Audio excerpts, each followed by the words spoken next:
কে জিতবে শেষ ম্যাচ, বাংলাদেশ নাকি পাকিস্তান? সিলেট টেস্টের চতুর্থ দিন শেষে ম্যাচের ভাগ্য এখন পেন্ডুলামের মতো দুলছে।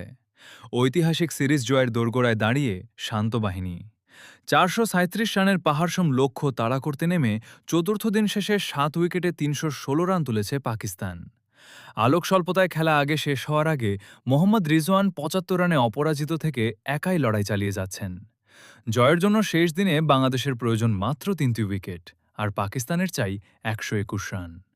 শান মাসুদের ৭১ এবং বাবর আজমের ৪৭ রান পাকিস্তানকে ম্যাচে টিকিয়ে রাখলেও শেষ বিকেলে ব্যাকফুটে চলে যায় সফরকারীরা।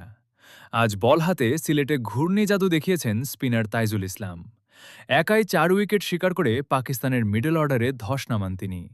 তাকে যোগ্য সঙ্গত দিয়ে পেসার নাহিদ রানা নিয়েছেন ২টি উইকেট।